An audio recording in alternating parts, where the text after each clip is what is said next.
My man Czar make tracks like this.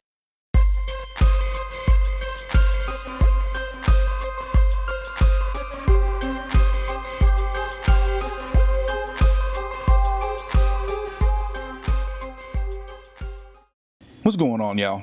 I want to talk about the Magnum-K compressor as a tracking compressor and give you my feedback now that I've had a few sessions with it. I've used it on a female vocal and a hip-hop vocal, and if you listen to my or watch my Dizengoff DA2 review, the vocal example in that video was tracked through the Magnum-K compressor.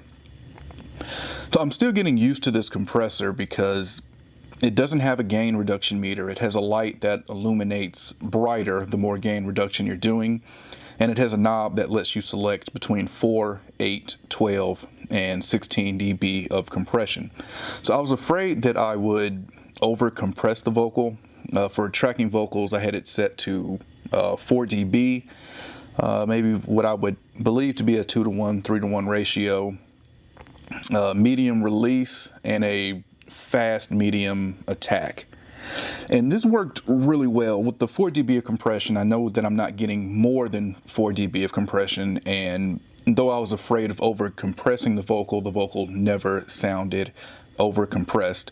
The Magnum-K is a really clean compressor.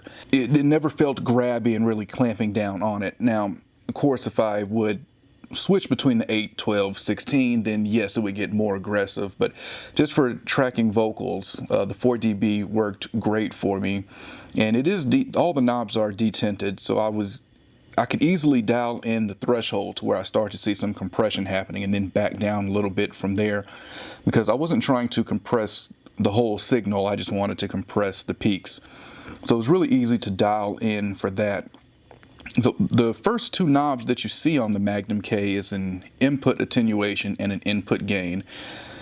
You would look at that and think that it's kind of odd to have those two on a compressor. I haven't seen it on any other compressor, but where it really shined for me was when I was tracking the female vocal. We came to a part where she started to get louder.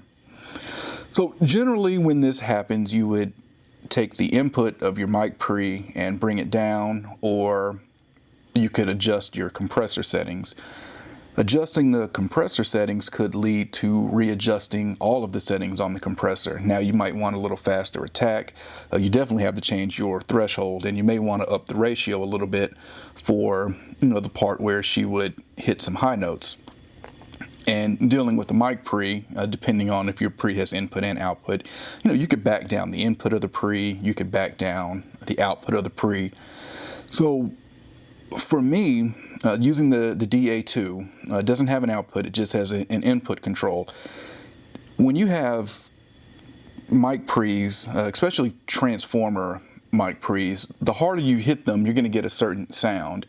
So for me, I did not want to back off the input gain because I was very happy with the sound that I was getting at that input level.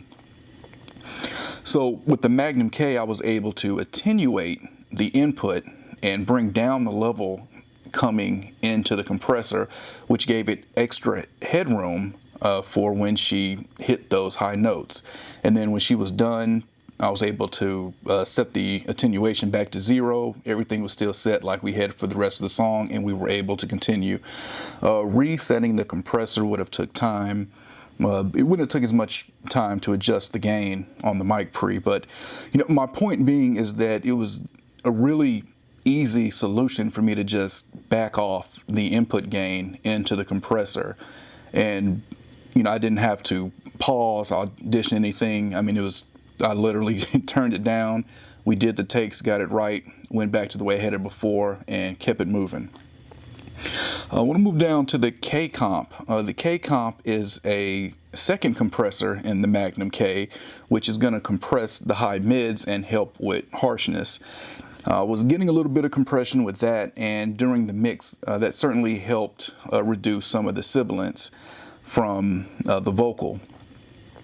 And the parallel EQ. So as much as I love Maag Audio's EQ, I ended up not using them in my sessions.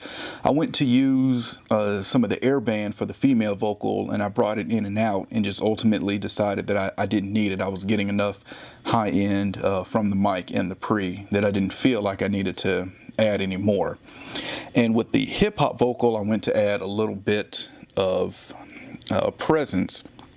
So this is where I wish that the Magnum-K had the 2.5 K from the EQ2.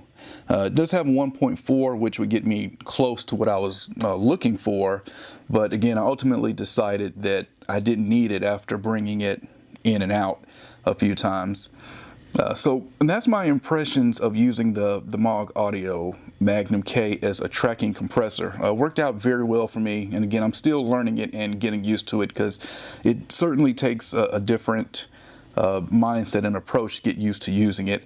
And to hear examples of it, I've got a first impressions video up that I will link here, and you can listen to that if you want to hear examples of this compressor. Any questions, comments, let me know, and I'll catch y'all next time.